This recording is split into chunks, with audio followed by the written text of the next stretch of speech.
빼어난 미모, 교양 있는 말투, 세상은 그녀를 천사라 불렀습니다. 하지만 그녀가 머물다 간 자리엔 오직 어둠만이 남았습니다. 사랑한다던 두 남편의 의문사, 어머니와 오빠의 갑작스러운 실명, 호의를 베푼 지인들의 집을 삼킨 의문의 화마까지. 누나 옆에만 있으면 사람들이 다 죽어나가요. 그녀의 손에 들린 날카로운 핀과 치명적인 약물. 그것은 과연 누구를 위한 것이었을까요? 대한민국 범죄 사상 최초 사이코패스 지수 40점 만점. 오늘 밤 우리는 그 아름다운 미소 뒤에 숨겨진 잔혹한 악마의 얼굴을 직접 마주하려 합니다. 오늘의 충격적인 사건의 기록을 들여다보기 전 구독과 좋아요 눌러주세요. 눌러주셔서 감사합니다. 2005년 2월에 어느 겨울날이었습니다. 서울 강남경찰서의 차가운 정적을 깨고 한 젊은 남자가 들어섰습니다. 며칠 밤을 지새운 듯 초췌한 몰골에 떨리는 손길. 그는 마치 거대한 악령에게 쫓기기라도 하는 듯 연신 뒤를 살피며 형사의 앞에 앉았습니다. 그리고는 파르르 떨리는 입술로 믿기 힘든 고백을 쏟아내기 시작했습니다. 형사님, 제발 우리 누나 좀 조사해 주세요. 우리 누나 주변 사람들이 다 죽거나 눈이 멀고 있습니다. 이건 절대로 우연이 아닙니다. 강남의 화려한 불빛 아래서 이런 엽기적인 제보를 마주한 형사는 처음엔 귀를 의심했습니다. 제보자가 지목한 여인은 당시 29살의 어민숙. 경찰 전산망에 나타난 그녀의 모습은 범죄와는 거리가 멀어도 너무 멀었기 때문입니다. 화면 속 그녀는 눈부시게 아름다운 미모를 지닌 2번이나 남편을 잃은 가련한 미망인이었죠. 주변의 평판은 더욱 기가 막혔습니다. 병든 남편을 위해 밤낮으로 기도하고 시력을 잃은 가족들을 위해 자신의 눈까지 기증하겠다고 울먹이던 현대판 심청이자 천사로 불리던 여인이었으니까요. 형사는 헛웃음을 지으며 물었습니다. 이봐요. 당신 누나는 지금 가족들을 지극정성으로 보살피는 효녀로 소문이 자자한데 대체 무슨 근거로 이런 말을 하는 겁니까? 그러자 남동생은 책상을 내리치며 절규했습니다. 그게 다 연극이라고요. 누나 곁에만 있으면 사람들이 다 눈이 멀거나 죽어나 가요. 매형 둘이 죽었고 지금 우리 엄마랑 형도 앞이 안 보인단 말입니다.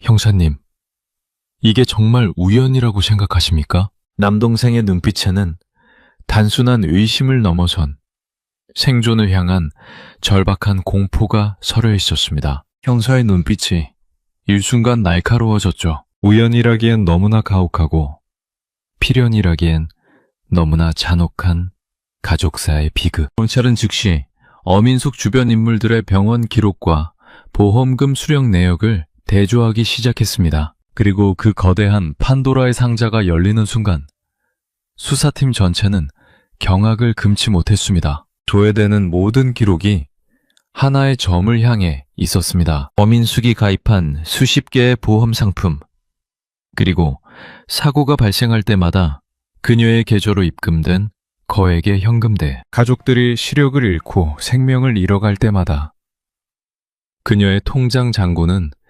비정상적으로 불어나고 있었습니다. 그런데 말입니다. 여기서 정말 소름 돋는 사실은 따로 있었습니다. 보험사 직원들의 증언에 따르면 어민숙은 보험금을 청구할 때마다 세상에서 가장 슬픈 표정을 지으며 남편의 영정사진을 끌어안고 오열했다는 겁니다. 그 눈물은 진심이었을까요? 아니면 다음 사냥을 위한 정교한 리허설이었을까요? 수사팀은 그녀의 흔적을 쫓아 강남의 한 고급 호텔로 출동했습니다. 그곳에서 마주한 그녀의 모습은 형사들의 상상을 초월했습니다. 남편을 잃고 슬픔에 잠겨 있어야 할 여인은 수백만 원어치의 명품 쇼핑백에 둘러싸여 여유롭게 와인을 즐기고 있었죠. 경찰이 들이닥치는 순간에도 그녀는 당황하기는커녕 오히려 나긋나긋하고 품격 있는 목소리로 물었습니다. 지금 이게 무슨 무례한 짓이죠? 내가 누군지 알고 이러는 거예요?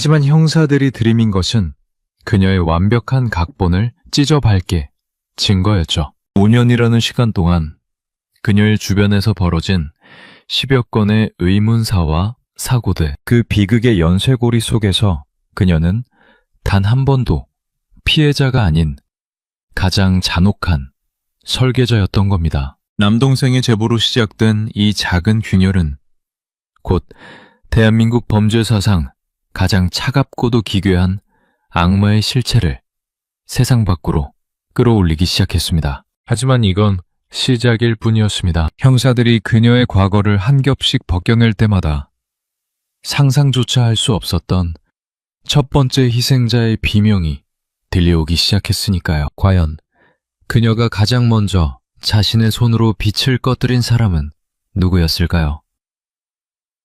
누구보다 그녀를 믿었고 누구보다 그녀를 사랑했던 그 남자는 왜 세상에서 가장 잔혹한 비극의 주인공이 되어야만 했을까요? 그녀가 그토록 갈망했던 화려한 강남의 삶, 그 호사스러운 무대에 막을 올리기 위해 치러야 했던 첫 번째 재물은 누구였을까요? 수사팀이 거슬러 올라간 시간의 끝에는 한때 그녀를 세상에서 가장 사랑했고 또 신뢰했던 첫 번째 남편 이 씨가 서 있었습니다. 2000년 5월 신혼의 단꿈이 가득해야 할 집안에는 차가운 적막만이 감돌고 있었죠. 남편 이 씨는 건장한 체격의 성실한 청년이었습니다. 하지만 어민숙과 가정을 꾸린 지 얼마 지나지 않아 그의 삶에는 설명할 수 없는 기괴한 그림자가 들이우기 시작했습니다. 사건의 발단은 지극히 평범한 일상이었습니다. 저녁 식사를 마친 남편이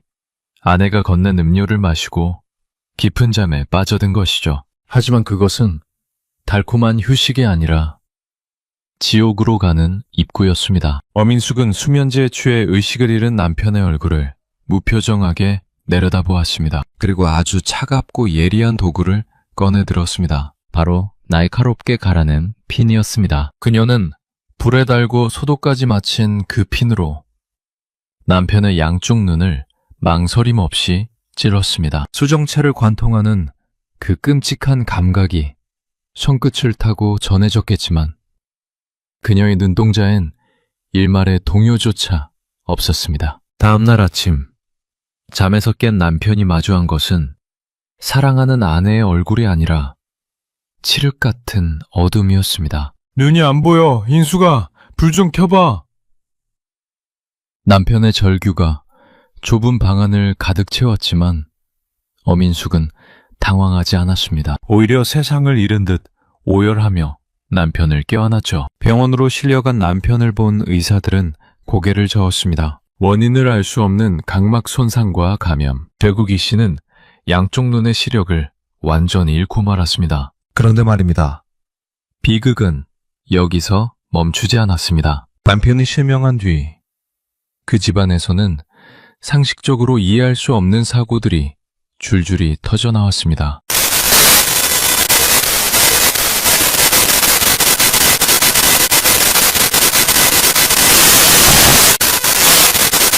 급기야 주방용 칼이 남편의 배에 깊숙이 박히는 사건까지 발생했습니다. 어민숙은 경찰과 보험사에 남편이 시력을 잃고 우울증에 빠져 자해를 했다고 설명했습니다. 피를 흘리며 쓰러진 남편 곁에서 그녀는 누구보다 서럽게 울었습니다. 하지만 훗날 수사 과정에서 형사들이 밝혀낸 사실은 가히 충격적이었습니다. 고통에 신음하며 바닥을 기어가는 남편의 등 뒤에서 어민숙은 아주 차분한 표정으로 보험 약관의 깨알 같은 글씨를 하나하나 읽어내려가고 있었기 때문입니다. 형사들은 그녀가 작성한 가계부와 메모를 통해 범행 직후 보험금 지급 규정을 꼼꼼히 체크하며 수령액을 계산해온 정황을 포착했습니다.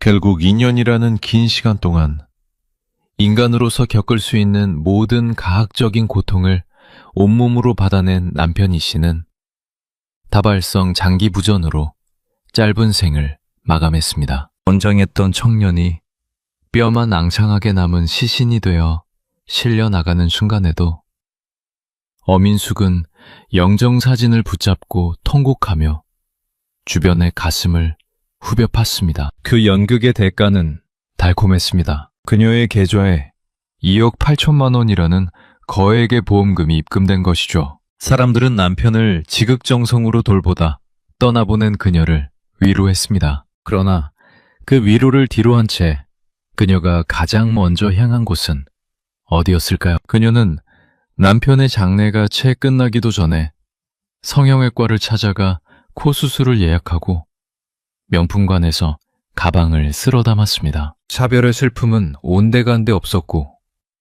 오직 자신의 욕망을 채우는 행위만이 남았습니다. 남편의 목숨을 팔아 얻은 그 돈들이 그녀의 옷장을 채우고 그녀의 얼굴을 바꾸어 놓았습니다. 하지만 여기서 우리는 한 가지 의문이 생깁니다. 이미 수억 원의 돈을 손에 넣은 그녀가 왜 멈추지 않았던 걸까요? 첫 번째 남편의 목숨값이 바닥을 드러내기 시작했을 무렵 그녀는 이미 새로운 무대를 준비하고 있었습니다. 이번엔 더 대담하고 더 빠른 속도로 누군가의 삶을 잠식해 들어갔죠. 그녀가 새롭게 선택한 사냥감은 과연 누구였을까요?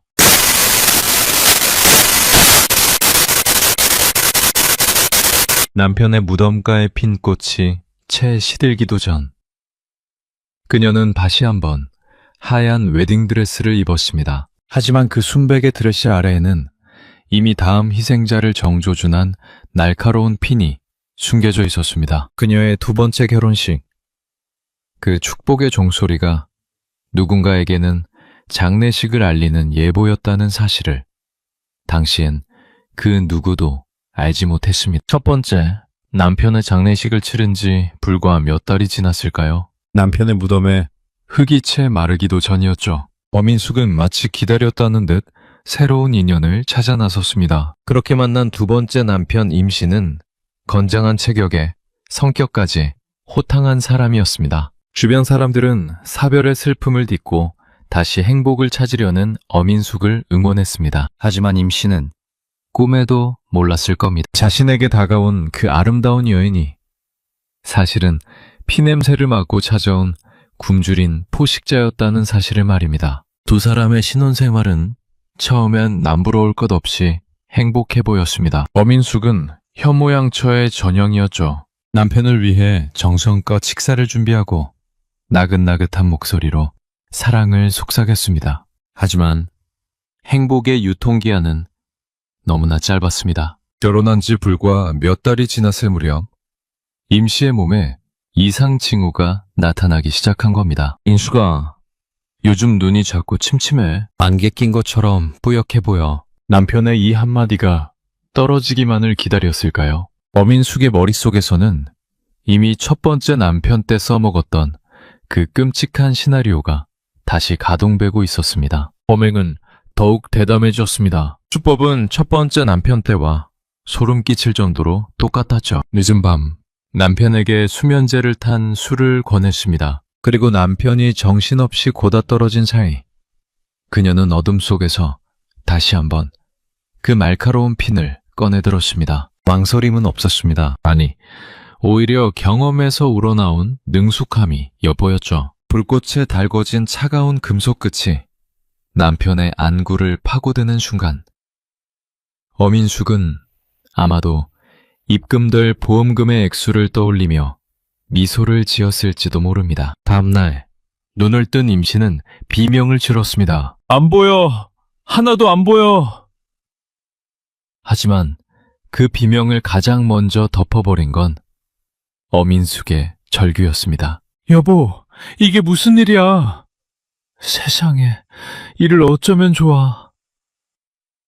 그녀는 병실 복도에서 주저앉아 통곡하며 지나가는 사람들의 시선을 붙잡았습니다. 의사들도 간호사들도 그녀의 눈물에 속아 넘어갔죠. 남편의 곁을 한시도 떠나지 않고 대소변을 받아내며 밤낮으로 기도하는 그녀를 보며 병원 사람들은 하나같이 입을 모았습니다. 저런 여자가 어딨어? 천사가 따로 없네. 하지만 훗날 임 씨의 가족들이 형사들에게 털어놓은 증언은 전혀 다른 공기를 품고 있었습니다. 당시 임 씨의 시댁 식구는 취재진에게 이렇게 말했죠. 민숙이는 정말 지극정성이었어요. 우리 아들이 병원에서 고통스러워할 때도 밤을 새우며 곁을 지켰죠. 그런데 이상한 게 있었어요. 민숙이가 지키고 있는 날이면 아들의 상태가 꼭 나빠지는 겁니다. 갑자기 몸에 경련이 일어난다거나 상처 부위가 골마 터진다거나 하는 식으로요. 네, 그렇습니다. 그녀의 간호는 돌봄이 아니라 고문이었습니다. 어민숙은 실명한 남편이 빨리 죽지 않자 더욱 가학적인 방법을 동원하기 시작했습니다. 남편의 상처 부위를 오염시키거나 약에 취해 비틀거리는 남편을 화장실 창문 밖으로 밀어버리는 식으로 추락사고를 위장했죠. 당시 사건을 담당했던 형사들은 현장 검증을 통해 놀라운 사실을 발견했습니다. 임 씨가 추락했던 화장실 창문의 높이와 위치가 앞을 못 보는 환자가 실수로 떨어지기엔 너무나 부자연스러웠던 겁니다. 누군가 등 뒤에서 강한 힘으로 밀지 않는 이상 불가능한 각도였으니까요. 결국 임 씨는 재혼한 지 1년도 채 되지 않아 급성 중독과 추락에 의한 합병증으로 세상을 떠났습니다. 장례식장에서 어민숙은 또다시 실신하는 연기를 펼쳤습니다. 시댁 식구들은 그런 며느리가 가여워 너라도 살아야지 라며 등을 두드려 주었습니다. 하지만 그들이 건넨 위로의 말들이 채 끝나기도 전에 어민숙은 남편의 사망보험금 수억 원을 챙겨 유유히 사라졌습니다. 그녀가 사라진 뒤 남겨진 건 건장했던 아들을 잃고 피눈물을 흘리는 노부모와 외문투성이인 죽음뿐이었죠. 수사 과정에서 드러난 더 기괴한 사실은 그녀의 소비 패턴이었습니다. 두 번째 남편이 죽고 보험금이 들어온 그날, 그녀는 무엇을 했을까요? 남편의 넋을 기리는 제사를 지냈을까요? 아니면 시댁 식구들을 챙겼을까요? 아니었습니다. 그녀는 곧장 압구정의 명품관으로 향했습니다. 수천만 원어치의 옷과 가방을 쇼핑하고 고급 호텔 스위트룸에 체크인했습니다. 그녀에게 남편의 생명은 그저 명품백 하나, 성형수술 한 번과 맞바꿀 수 있는 전표에 불과했던 겁니다. 당시 그녀를 목격했던 호텔 관계자는 이렇게 회상했습니다. 남편을 잃은 사람이라고는 도저히 믿기지 않을 정도로 화려했어요. 매일 아침 성형외과를 들렀다가 오후엔 쇼핑을 즐겼죠. 말투는 어찌나 교양 있고 나긋나긋하던지 다들 대기업 가문의 자제인 줄로만 알았습니다. 완벽한 연기, 그리고 그 연기에 속아 넘어간 수많은 사람들. 어민숙은 그렇게 타인의 목숨을 땔감 삼아 자신의 화려한 불꽃을 태우고 있었습니다. 하지만 여러분, 여기서 정말 무서운 게 뭔지 아십니까? 남편 2명을 죽이고 얻은 그 엄청난 돈들이 불과 몇 달 만에 바닥을 드러냈다는 사실입니다. 그녀의 사치벽은 이미 통제할 수 있는 수준을 넘어섰고 새로운 돈줄이 절실해졌죠. 이제 남남이었던 남편들은 모두 사라졌습니다. 더 이상 보험을 들어줄 남편도 죽일 남편도 없었죠. 그렇다면 그녀의 다음 시선은 어디로 향했을까요? 욕망의 눈이 먼 괴물은 이제 더 이상 외부에서 먹잇감을 찾지 않았습니다. 그녀의 서늘한 시선은 이제 세상에서 가장 안전해야 할 울타리, 바로 자신을 낳아준 어머니와 피를 나눈 오빠를 향해 천천히 옮겨가기 시작했습니다. 과연 그 집안의 문을 열고 들어갔을 때 가족들은 어떤 표정으로 그녀를 맞이했을까요? 그리고 그날 밤 어머니가 건네받은 석류주스 안에는 어떤 끔찍한 진실이 녹아 있었을까요? 가장 가까운 핏줄조차 현금 인출기로 보이기 시작한 순간 그 집안은 더 이상 안식처가 아닌 거대한 도살장으로 변해가고 있었습니다. 2명의 남편, 그들의 목숨과 맞바꾼 거액의 보험금은 어민숙의 화려한 드레스와 코, 성형 수술비로 순식간에 녹아내렸습니다. 돈이 떨어지자 그녀의 눈빛은 다시 차갑게 가라앉았습니다. 이제 더 이상 이용할 남편은 없었죠. 그렇다면 그녀는 여기서 멈췄을까요? 아니었습니다. 욕망에 굶주린 괴물은 이제 담장 너머가 아닌 자신의 안방으로 시선을 돌렸습니다. 세상에서 가장 따뜻해야 할 이름, 바로 어머니와 오빠였습니다. 2002년 11월에 어느 늦은 밤이었습니다. 어민숙은 평소보다 더 살갑고 상냥한 딸의 모습으로 친정집 문을 열었습니다. 그녀의 손에는 붉은빛이 감도는 석류 주스 한 병이 들려 있었죠. 엄마, 이거 몸에 정말 좋은 거래. 내가 특별히 챙겨왔어. 어머니는 딸의 기특한 마음에 환하게 웃으며 그 주스를 받아 마셨습니다. 하지만 그 달콤한 맛 뒤에는 치명적인 수면제가 녹아 있었습니다. 주스를 마신 어머니가 깊은 잠에 빠져들자 어민숙의 표정은 순식간에 지워졌습니다. 그녀는 품속에서 익숙하게 날카로운 바늘을 꺼냈습니다. 어둠 속에서 반짝이는 바늘 끝이 어머니 눈동자를 향해 천천히 내려갔습니다. 자신을 낳고 길러준 어머니의 얼굴을 내려다보며 그녀는 대체 무슨 생각을 했을까요? 망설임은 없었습니다. 바늘이 어머니의 안구를 파고드는 그 끔찍한 감각이 손끝을 타고 전해졌겠지만 어민숙은 평온했습니다. 오히려 더 깊숙이, 확실하게 시신경을 파괴했습니다. 다음 날 아침, 어머니는 비명과 함께 깨어났습니다. 내 눈이 안 보여! 하지만 딸은 이미 효녀의 가면을 쓰고 어머니를 부축하고 있었습니다. 병원으로 달려가 오열하며 의사의 바지가랑이를 붙잡는 그녀를 보며 그 누구도 그녀가 범인일 거라곤 상상조차 하지 못했습니다. 어머니의 비극이 채 가시기도 전 이번엔 친오빠의 차례였습니다. 어민숙은 시력을 잃은 어머니를 간병하던 오빠에게 접근했습니다. 오빠, 요즘 간병하느라 눈이 너무 피로해 보여. 내가 좋은 안약 넣어줄게. 여동생의 다정한 제안에 오빠는 의심 없이 침대에 누워 눈을 맡겼습니다. 하지만 그 병에 든 것은 안약이 아니라 살갗을 녹여버리는 치명적인 염산이었습니다.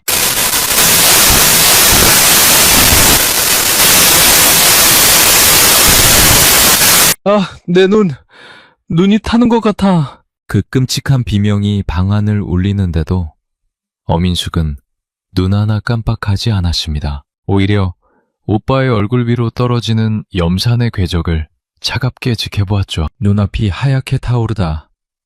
이내 영원한 어둠 속으로 잠겨버린 오빠. 훗날 취재진과 만난 친오빠는 떨리는 목소리로 그날의 공기를 회상했습니다. 동생이 안약을 넣어준다고 할 때 목소리가 정말 부드러웠어요. 그런데 눈에 액체가 닿자마자 머릿속이 터지는 것 같은 통증이 느껴졌죠. 제가 괴로워할 때 동생은 제 손을 잡고 같이 울어줬습니다. 그 눈물이 다 가짜였다는 걸 알았을 때 저는 인간이기를 포기한 존재를 보았습니다. 네, 그렇습니다. 어민숙의 광기는 여기서 끝이 아니었습니다. 그녀는 시력을 잃고 병상에 누워있는 오빠를 완전히 제거하기 위해 더 잔인한 계획을 세웠습니다. 오빠가 입원한 병실에 찾아가 링거 호스에 이물질을 주입하려 시도했고 심지어 가족들이 모두 잠든 집에 불을 질러 몰살하려 했습니다. 가족들의 목숨값으로 타낼 보험금 계산을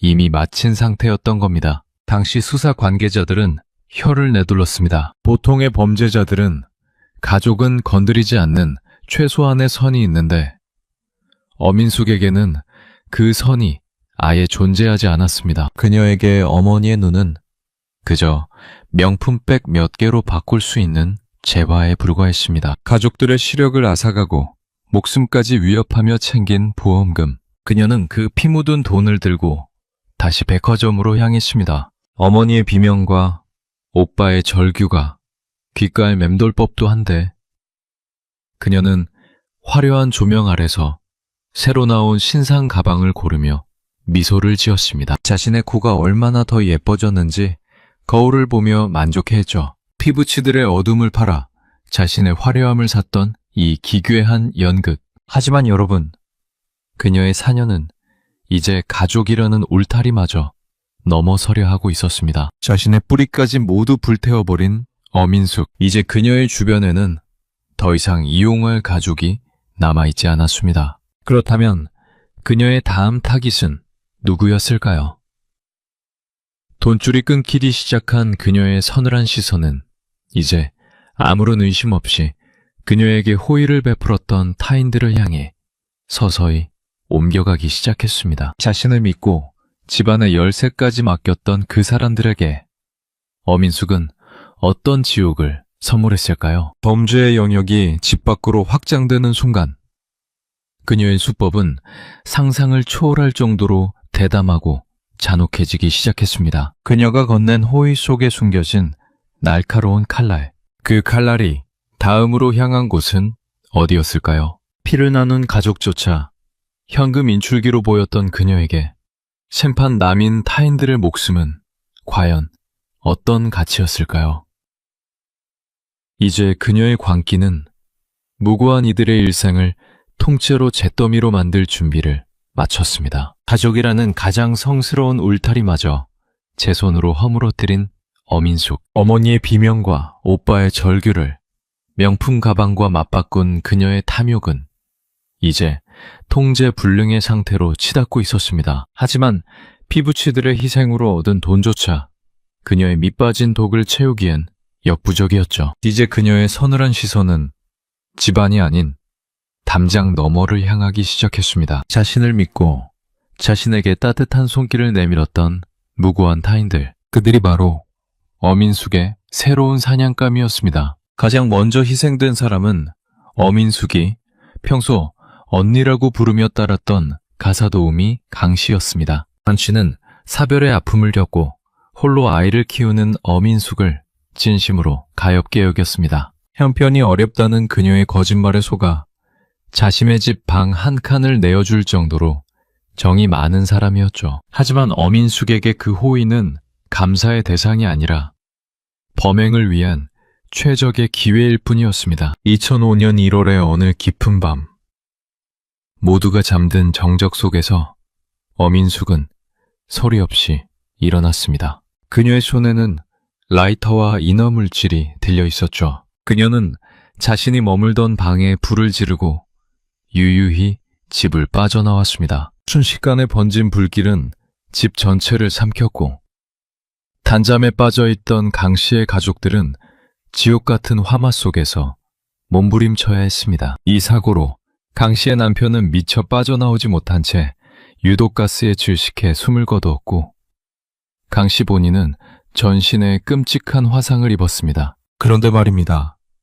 여기서 정말 소름 끼치는 장면은 따로 있었습니다. 불길이 치솟는 집 밖에서 이 광경을 지켜보던 어민숙의 표정이었습니다. 그녀는 겁에 질린 표정으로 눈물을 흘리는 척했지만 사실 옆 건물 그림자에 숨어 타오르는 집을 보며 묘한 미소를 짓고 있었다는 목격담이 전해졌기 때문입니다. 그녀는 병원에서도 사냥을 멈추지 않았습니다. 자신의 자녀가 입원해 있던 병실에서 알게 된 또 다른 보호자 최 씨가 다음 타깃이었죠. 최 씨는 병원에서 만난 어민숙의 나긋나긋한 말투와 세련된 외모에 완전히 매료되었습니다. 두 사람은 금방 친해졌고 어민숙은 최 씨에게 언니, 이거 요즘 유행하는 피로회복제인데 하나 마셔봐 라며 음료수를 건넸습니다.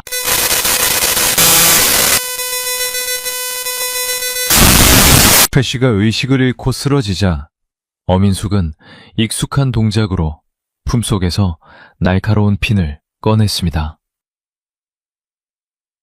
그리고 병실이라는 열린 공간에서 대담하게도 최 씨의 눈을 찔러 실명시켰습니다. 훗날 최 씨는 제작진과의 인터뷰에서 당시의 공포를 이렇게 회상했습니다. 주스를 마시고 갑자기 정신이 아득해졌어요. 한참 뒤에 깨어났는데 세상이 온통 깜깜한 거예요. 옆에서 인숙이가 언니, 정신이 들어? 갑자기 쓰러져서 얼마나 놀랐는지 몰라 라며 제 손을 꼭 잡아주더라고요. 그 부드러운 손길이 나를 장님으로 만든 악마의 손이었다니. 지금도 그 목소리만 생각하면 심장이 멎을 것 같아요. 어민숙은 왜 이렇게까지 했던 걸까요? 실명한 최 씨의 가방에서 신용카드를 훔쳐 쇼핑을 즐기기 위해서였습니다. 타인의 일생을 송두리째 파괴해놓고 고작 몇백만 원어치의 옷과 화장품을 사는데 사용한 겁니다. 그녀의 범행 패턴은 갈수록 잔인하고 즉흥적으로 변해갔습니다. 이제 그녀는 보험금이라는 목적을 넘어 타인에게 고통을 가하고 그들의 삶이 무너지는 것을 보며 자신의 우월감을 확인하는 듯 보였습니다. 주변 사람들의 증언은 하나같이 일치합니다. 항상 명품을 휘두르고 다녔어요. 말투는 얼마나 기품 있는지 이화여대 나온 부잣집 딸이라고 해서 다들 의심 한번 안 했죠. 돈도 잘 써서 주변에 사람이 끊이지 않았습니다. 하지만 그 화려함의 재료는 그녀를 믿었던 사람들의 비명과 피눈물이었습니다. 어민숙은 타인의 호의를 갈취하고 그들의 가장 소중한 신체 부위를 훼손하며 자신의 허영을 채워나갔습니다. 동네 주민들의 기억 속 어민숙은 친절한 사모님이었습니다. 하지만 그 이면에는 수면제와 핀, 그리고 라이터를 든 괴물이 살고 있었죠. 그녀가 지나간 자리에는 반드시 누군가의 시력이 사라지거나 소중한 가족이 목숨을 잃거나 평생 일궈온 보금자리가 잿더미로 변했습니다. 그런데 여러분, 여기서 우리는 한 가지 사실에 주목해야 합니다. 이렇게 수많은 사건이 터지고 피해자가 속출하는데도 왜 그녀는 5년 동안이나 법망을 피해갈 수 있었던 걸까요? 그녀의 완벽한 연기력 덕분이었을까요? 아니면 우리 사회의 안전망에 커다란 구멍이 뚫려 있었던 걸까요? 하지만 꼬리가 길면 밟히는 법입니다. 영원히 끝나지 않을 것 같던 그녀의 잔혹한 연극에도 마침내 균열이 생기기 시작했습니다. 그리고 그 균열은 그녀가 가장 만만하게 생각했던 누군가의 아주 작은 의심으로부터 시작되었죠. 그녀의 화려한 가면이 벗겨지는 그 결정적인 순간, 그녀는 과연 어떤 표정을 지었을까요? 그리고 형사들 앞에서도 끝까지 천사의 목소리를 낼 수 있었을까요? 수많은 지인의 삶을 파멸로 몰아넣고도 태연히 명품 쇼핑을 즐기던 그녀. 하지만 이제 그녀를 향한 수사망은 숨막힐 듯 좁혀오고 있었습니다. 과연 그녀가 취조실 의자에 앉았을 때 우리는 어떤 괴물과 마주하게 될까요? 남동생의 절박한 제보와 겹겹이 쌓인 의문의 사고들. 마침내 꼬리가 밟힌 어민숙이 경찰에 체포되었을 때 형사들은 자신들이 마주한 존재가 예사롭지 않음을 단번에 직감했습니다. 수갑이 채워지는 순간에도 그녀는 비명을 지르거나 저항하지 않았습니다. 오히려 차분하고 나긋나긋한 목소리로 품격을 따졌죠. 이게 무슨 무례한 짓인가요? 사람, 잘못 보셨어요? 강남의 한 고급 호텔에서 화려한 명품 쇼핑백들에 둘러싸인 채 연행되던 그녀의 모습은 누가 봐도 억울하게 잡혀온 귀부인 그 자체였습니다. 하지만 진짜 연극은 취조실 문이 닫히고 나서부터 시작되었습니다. 형사들이 첫 번째 남편의 실명과 사망, 그리고 연이은 가족들의 비극을 하나하나 들이밀자 어민숙의 대응은 기가 막혔습니다. 질문이 날카로워질 때마다 그녀는 갑자기 가슴을 움켜쥐더니 머리가 너무 아파요. 숨을 못 쉬겠어요. 라며 고통을 호소했습니다. 그러더니 급기야 입가에 거품을 물고 의자에서 굴러떨어져 발작을 일으키기 시작했습니다. 당황한 형사들은 수사를 중단하고 그녀를 업은 채 인근 응급실로 미친 듯이 뛰어야만 했습니다. 응급실 침대에 눕혀진 어민숙은 금방이라도 숨이 넘어갈 듯 파르르 떨고 있었습니다. 그러나 정밀 검사를 마친 의사가 형사에게 다가와 건넨 말은 충격적이었죠. 이 환자, 지금 연기하는 겁니다. 뇌파도, 동공반응도, 심박수도 지나치게 정상이에요. 다 듣고 있으면서 발작하는 척 하는 겁니다. 형사는 허탈함과 동시에 등줄기에 서늘한 소름이 돋는 것을 느꼈습니다. 침대로 돌아온 형사가 자는 척하는 그녀의 곁에서 낮게 읊조렸습니다. 어민숙 씨, 연기 그만하고 있나요? 다 들통났으니까. 그러자 놀라운 일이 벌어졌습니다. 조금 전까지 사경을 헤매던 그녀가 슬그머니 눈을 뜨더니 형사를 향해 살짝 미소를 지으며 아무렇지도 않게 몸을 일으킨 것이었죠. 취조실로 돌아온 그녀는 이제 태도를 싹 바꾸었습니다. 눈물로 호소하던 가련한 미망이는 온데간데 없고 아주 차갑고 냉소적인 얼굴로 형사들을 비웃기 시작했습니다. 그녀는 모든 범행 동기를 마약 탓으로 돌렸습니다. 우울증 약을 너무 많이 먹어서 기억이 안 나요. 누가 시켜서 한 일 같아요.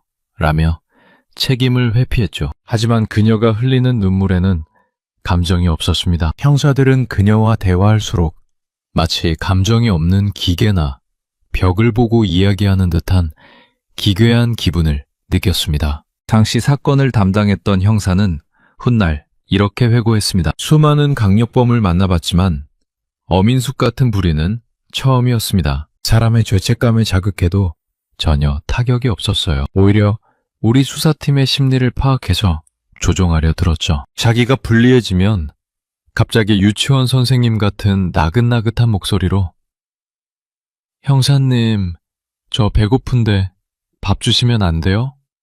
라고 묻는데 그 순간 인간이 아니라 괴물을 마주하고 있다는 확신이 들었습니다. 그녀는 끝까지 자신을 이화여대 출신의 부유한 집안 딸이라는 환상 속에 가두려 했습니다. 부모님이 물려준 유산이 많아 돈 때문에 사람을 죽일 이유가 없다는 논리였죠. 하지만 형사들이 그녀의 초등학교 졸업 앨범과 실제 학력, 그리고 명문대 사칭 정황을 낱낱이 밝혀내자 그녀는 잠시 침묵했습니다. 그러나 그 침묵조차 반성이 아니었습니다. 다음 거짓말을 설계하기 위한 짧은 계산의 시간이었을 뿐이었죠. 거짓과 연기로 정철된 취조실에서의 시간들. 형사들은 그녀의 입에서 나오는 그 어떤 말도 진실이 아님을 깨달았습니다. 그녀는 타인의 고통을 이해하는 회로가 아예 끊어진 존재였던 겁니다. 그렇다면 그녀는 대체 어떤 인간이었던 걸까요? 단순히 돈에 미친 살인마였을까요?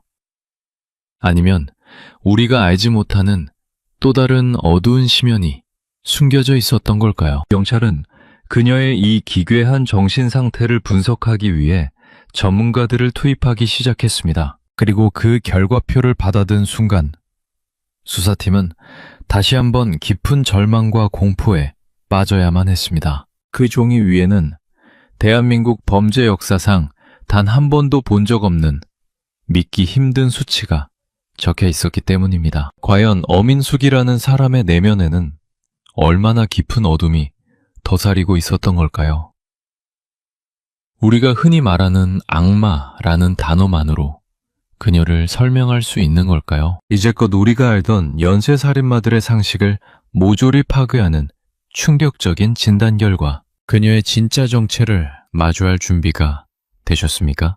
거짓과 연기로 가득했던 취조실의 공기 속에서 형사들은 마침내 한 가지 결론에 도달했습니다. 이 여자는 우리가 흔히 보던 범죄자의 부류가 아니라는 사실이었죠. 경찰은 그녀의 복잡하고도 기괴한 내면을 해부하기 위해 범죄 심리 전문가들을 투입했습니다. 그리고 그녀에게 한 가지 테스트를 실시했죠. 바로 사이코패스 판정 척도 PCLR 검사였습니다. 그런데 말입니다. 검사 결과지를 받아 전문가들의 손이 떨리기 시작했습니다. 그 종이 위에는 대한민국 범죄 역사상 단 한 번도 기록된 적 없는 그야말로 경악스러운 숫자가 적혀 있었기 때문입니다. 40점 만점에 40점, 혹은 그에 육박하는 만점에 가까운 수치. 여러분은 이 숫자가 무엇을 의미하는지 짐작이 가십니까? 20여 명을 잔혹하게 살해한 유영철이 28점이었고 경기 남부 연쇄살인마 강우순이 27점이었습니다. 세상을 벌벌 떨게 했던 그 괴물들조차 어민숙 앞에서는 평범한 수준으로 보일 만큼 그녀는 순수 악 그 자체였던 겁니다. 전문가들은 입을 모아 말했습니다. 어민숙은 타인의 고통을 학습하거나 공감할 수 있는 회로가 태어날 때부터 존재하지 않는 그야말로 완성된 포식자라고 말이죠. 당시 그녀를 면담했던 심리 전문가는 그날의 분위기를 이렇게 기억했습니다. 보통의 범죄자들은 자신의 범행을 합리화하거나 미안한 척이라도 합니다. 하지만 어민숙은 달랐어요. 그녀에게 타인의 고통은 TV 화면 속 뉴스보다도 멀게 느껴지는 듯 했습니다. 면담 도중 피해자들의 처참한 사진을 보여줘도 눈 하나 깜빡하지 않았죠. 오히려 지루하다는 듯 하품을 하거나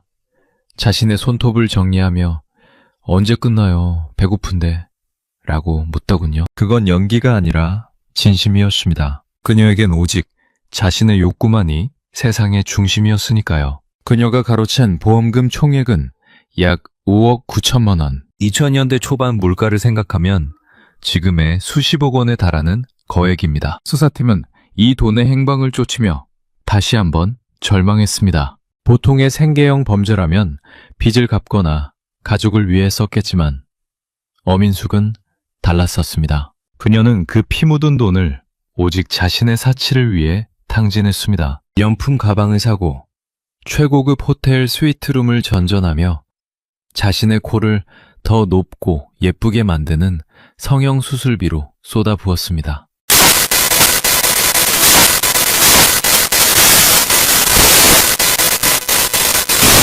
타인의 목숨을 팔아 자신의 껍데기를 치장하는 것.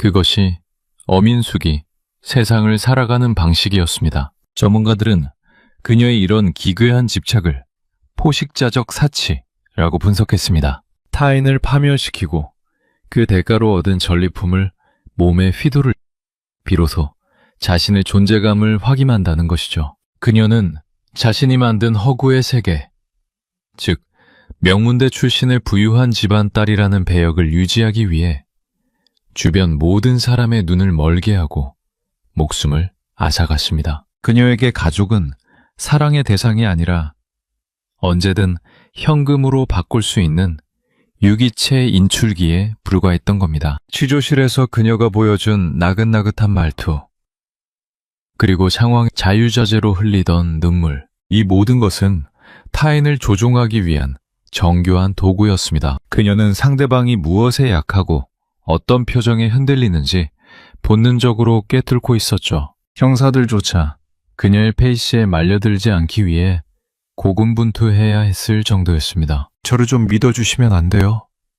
라고 속삭이는 그 목소리에 얼마나 많은 남편과 가족들이 어둠 속으로 가라앉아야 했을까요? 이것은 단순히 돈을 노린 범죄가 아니었습니다. 한 인간의 영혼이 어디까지 잔인해질 수 있는지, 그리고 공감 능력이 거세된 존재가 사회에 섞였을 때 얼마나 끔찍한 재앙이 일어날 수 있는지를 보여주는 사례였죠. 어민숙은 대한민국 범죄사에 사이코패스라는 단어를 가장 선명하고도 공포스럽게 각인시킨 인물이 되었습니다.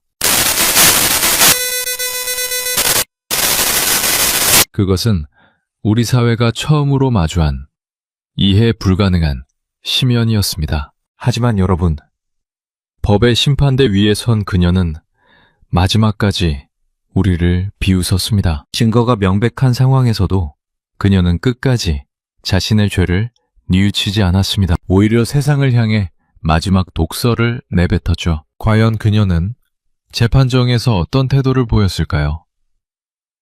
그리고 모든 진실이 밝혀진 지금, 그녀가 앗아간 빛을 잃어버린 사람들은 어떤 삶을 살아가고 있을까요? 이제 이 잔혹한 연극에 막을 내릴 시간입니다. 하지만 그 막이 매려진 뒤에 남겨진 것은 우리가 상상했던 것보다 훨씬 더 깊고 차가운 어둠이었습니다. 철창 속에 갇힌 괴물.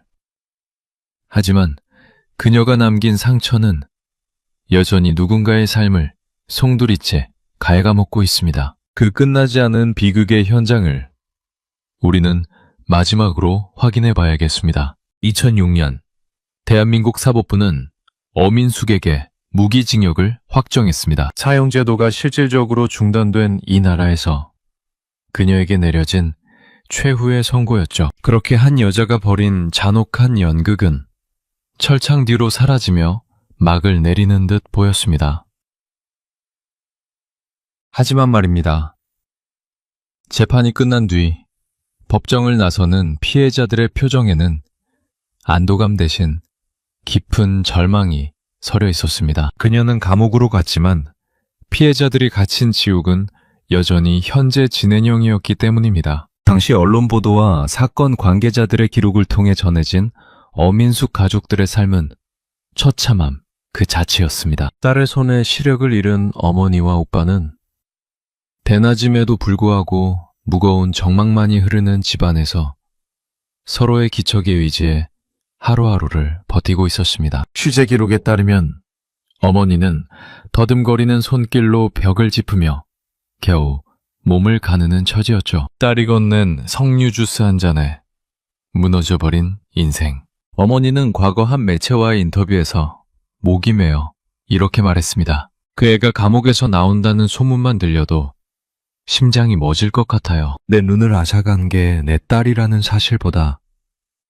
언젠가 그 애가 다시 문을 열고 들어올까봐 그게 더 무섭습니다. 친오빠의 상황은 더욱 가혹했습니다. 염산에 타버린 눈은 이제 어떤 빛도 통과시키지 못합니다. 그는 매일 밤 꿈을 꾼다고 했습니다. 동생이 나긋나긋한 목소리로 오빠, 안약 넣어줄게 라고 속삭이며 다가오는 그 끔찍한 악몽 말이죠. 오빠는 기초수급비로 연명하며 외부와의 접촉을 끊은 채 살아가고 있었습니다. 기록에 남겨진 그의 마지막 호소는 이랬습니다. 차라리 그때 죽었더라면 이 고통은 몰랐을 텐데. 인숙이는 지금도 교도소 안에서 웃고 있겠죠? 자신의 코가 얼마나 예쁜지 거울을 보면서 말입니다. 교도소 관계자들로부터 흘러나온 어민숙의 근황은 우리를 다시 한번 경악해 합니다. 그녀는 수감 생활 중에도 자신의 미모에 집착하며 다른 수용자들을 조종하려 드는 등 사이코패스 특유의 성향을 전혀 버리지 못했다고 전해집니다. 단속문 한 장조차 마약 때문에 기억이 안 난다는 변명으로 채웠던 그녀. 그녀에게 무기징역이란 속죄의 시간이 아니라 단순히 사냥터가 바뀐 것에 불과했을지도 모릅니다. 하지만 우리가 여기서 놓치지 말아야 할 사실이 하나 더 있습니다. 어민숙이 앗아간 것은 단순히 피해자들의 시력이나 목숨만이 아니었습니다. 그녀는 남겨진 이들이 평생 품고 살아야 했던 인간에 대한 신뢰를 뿌리째 뽑아버렸습니다. 가장 믿었던 존재에게 배신당한 상처는 세월이 흘러도 아물지 않는 법입니다. 피해자들은 여전히 누군가가 건네는 따뜻한 음료 한 잔, 다정한 말 한마디에 소스라치게 놀라며 방어 기제를 세워야 하는 삶을 살고 있습니다. 결국 이 사건이 남긴 가장 시린 흔적은 가장 가까운 이의 손길마저 공포로 기억하게 된 피해자들의 부서진 일상일 것입니다. 아름다운 미소 뒤에 숨겨진 40점짜리 광기. 어민숙이라는 이름이 남긴 이 끔찍한 흉터는 어쩌면 우리 사회가 함께 짊어지고 가야 할 무거운 짐일지도 모릅니다. 오늘 우리가 함께 들여다본 엄여인 사건은 단순히 한 여자의 잔혹한 살인극으로만 치부하기엔 너무나 많은 숙제를 남겼습니다. 가장 가까운 가족조차 돈으로 환산하고 타인의 고통을 자신의 사치를 위한 발판으로 삼았던 그녀. 하지만 우리가 진짜 주목해야 할 것은 그녀의 미소에 가려져 있던 우리 사회의 빈틈입니다. 수년간 반복된 사고와 실명 속에서도 아무런 의심 없이 지급되었던 보험금, 그리고 가족이라는 이유만으로 너무나 늦게 세상에 알려졌던 비명들 말입니다. 그녀는 감옥에 갇혔지만 이 사건이 우리에게 주는 교훈은 차갑습니다. 악은 결코 괴물의 형상을 하고 다가오지 않는다는 것. 때로는 가장 친절한 이웃의 모습으로, 때로는 가장 가련한 미망인의 눈물로 우리의 경계심을 무너뜨립니다. 우리가 타인의 아픔에 공감하고 서로를 지키는 눈을 뜨고 있을 때만이 제2의 엄여인이 나타나는 것을 막을 수 있을 것입니다. 오늘의 이야기가 여러분께 작은 울림과 경각심이 되었다면 구독과 좋아요 부탁드립니다. 시청해주셔서 감사합니다. 대한민국 최고의 부촌 평창동, 이곳에서 200억 원대의 자산을 일군 72살의 박순복 할머니가 흔적도 없이 증발했습니다. 며느리 임씨는 오열하며 말했습니다. 치매에 걸린 어머니가 돈 보따리를 들고 새벽에 집을 나갔다고 말이죠. 그로부터 7년 뒤 저택의 낡은 벽난로 안쪽 누구의 손길도 닿지 않던 가벽이 허물어지는 순간 현장은 비명으로 가득 찼습니다. 좁고 어두운 틈새 세워진 채로 굳어버린 주인 바로 7년 전 사라졌다던 박할머니였습니다. 도대체 할머니는 왜 7년이라는 긴 시간 동안 이 차가운 벽 속에 갇혀 있었던 걸까요? 그리고 평온한 얼굴로 이 집을 지켜온 이들 중 과연 누가 할머니를 이 좁은 어둠 속에 강제로 가둔 것일까요? 이제 우리는 굳게 닫혔던 그날 밤의 벽난로를 깨고 감춰진 진실의 실체를 마주해보려 합니다. 오늘의 충격적인 사건의 기록을 들여다보기 전 구독과 좋아요 눌러주세요. 눌러주셔서 감사합니다. 2013년 1월 서울 평창동 설 연휴를 코앞에 둔 거리엔 귀성인파의 들뜬 발걸음이 넘쳐났습니다. 그해 겨울은 유독 추웠죠. 영하 15도를 오르내리는 한파 속에서도 사람들은 명절 선물 보따리를 양손 가득 들고 오갔습니다. 대형마트 앞엔 과일 상자가 산더미처럼 쌓였고 정육점에선 한우 선물 세트가 불티나게 팔려나갔습니다. 모두가 가족의 품으로 돌아가던 그 시간 평창동 언덕 위 하얀 눈이 소복이 쌓인 고급 주택가 한편에 유독 고요한 저택이 한 채 있었습니다. 붉은 벽돌과 대리석으로 지어진 3층짜리 양옥. 마당엔 수령 50년은 됐을 법한 소나무가 위풍당당하게 서 있었고 현관 앞 하단엔 동백꽃이 붉게 피어 있었습니다. 이 저택의 주인은 박순복, 당시 72살의 노인이었습니다. 박 씨는 평범한 할머니가 아니었습니다. 젊은 시절 단돈 50만 원으로 부동산 투자를 시작해 200억대의 자산을 일군 자수성가형 인물. 헌창동 일대에선 모르는 사람이 없는 부자였죠. 그러나 그녀는 재력을 과시하는 법이 없었습니다. 늘 수수한 한복 차림에 고무신을 신고 다녔고 동네 어르신들과 경로당에서 화투를 치는 게 낙이었습니다. 매주 일요일이면 성당 미사에 빠지지 않았고 불우이웃 성금도 꼬박꼬박 맸습니다. 주변 사람들은 그녀를 복 많은 할머니라 불렀습니다. 그런 그녀에게 한 가지 자랑거리가 있었습니다. 바로 며느리 지영. 동네방네 소문난 효부였죠. 시어머니 식사를 직접 차리고 매일 아침 한약을 끓여드리고 외출할 때면 팔짱을 끼고 함께 걸었습니다. 이웃들은 혀를 내둘렀습니다. 요즘 세상에 저런 며느리가 어딨어. 박할머니는 전생에 나라를 구했나 봐. 겉으로 보기엔 완벽한 가정이었습니다. 3대가 한 지붕 아래 오순도순 모여 사는 화목한 가족. 그러나 그 저택의 고요함 속엔 누구도 눈치채지 못한 균열이 서서히 벌어지고 있었습니다. 설 연휴를 일주일 앞둔 어느 날 박할머니가 자주 들르던 은행에 한 통의 전화가 걸려왔습니다. 할머니의 담당 직원이었던 최미경 씨. 그녀는 13년이 지난 지금도 그 말의 통화를 생생히 기억하고 있었습니다. 당시 은행 직원 최미경 씨의 증언입니다. 할머니가 갑자기 전화를 하셨어요. 목소리가 좀 떨리시더라고요. 미경아, 내가 중요한 결심을 했다. 내 전 재산을 장학재단에 기부하려고 한다. 공증서를 좀 준비해 줄 수 있겠니? 저는 깜짝 놀랐죠. 200억이 넘는 재산을 다 기부하신다고요? 그런데 할머니가 덧붙이신 말씀이 있었어요. 최 씨는 잠시 말을 멈췄습니다. 우리 며느리가 요즘 내 방을 뒤지는 재미에 산다. 내가 죽으면 그 돈이 다 어디로 갈지 그게 걱정이야. 그러시더라고요. 200억, 그 어마어마한 숫자 앞에서 효부의 가면은 조금씩 흔들리고 있었던 걸까요? 박할머니는 왜 갑자기 전 재산을 사회에 환원하기로 결심한 걸까요? 그리고 며느리는 정말 시어머니의 방을 뒤지고 있었던 걸까요? 의문은 꼬리에 꼬리를 물었습니다. 박할머니에겐 남다른 소신이 있었습니다. 돈은 돌고 돌아야 해. 자식한테 너무 많이 물려주면 그게 독이 되는 거야. 생전에 입버릇처럼 하시던 말이었죠. 그녀는 이미 아들에게 강남 아파트 2채와 상가 건물을 물려준 상태였습니다. 충분히 줄 건 줬다고 생각했던 겁니다. 나머지는 사회에 환원하겠다. 그게 그녀의 마지막 소망이었습니다. 하지만 이 소식을 들은 누군가에겐 그것이 결코 받아들일 수 없는 선언이었습니다. 2013년 1월 14일, 설 연휴 하루 전날 오후, 박할머니는 은행을 방문했습니다.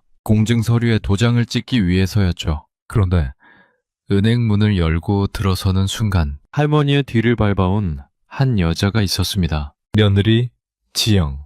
그녀는 시어머니의 멱살을 움켜잡더니 로비 한복판에서 고함을 질렀습니다. 이 노망난 할망구가 내 돈을 다 버리려고 해. 은행원들이 말렸지만 소용없었습니다. 지영은 시어머니를 밀치고 서류를 빼앗으려 했습니다. 얼굴이 시뻘겋게 달아오른 채 이를 악물고 있던 그 모습을 최미경 씨는 평생 잊을 수가 없다고 했습니다. 그때 며느리 눈빛이 사람 눈이 아니었어요. 진짜 무서웠어요. 소란 끝에 경비원이 며느리를 밖으로 데려갔습니다. 박할머니는 떨리는 손으로 서류를 챙겨 집으로 돌아갔습니다. 그것이 세상이 박송복 할머니를 본 마지막 모습이었습니다. 그날 밤 평창동 저택에선 무슨 일이 벌어졌을까요? 다음 날인 1월 15일 설 연휴 당일 아침 며느리 지영이 경찰서를 찾아왔습니다. 그녀는 눈물 범벅이 된 얼굴로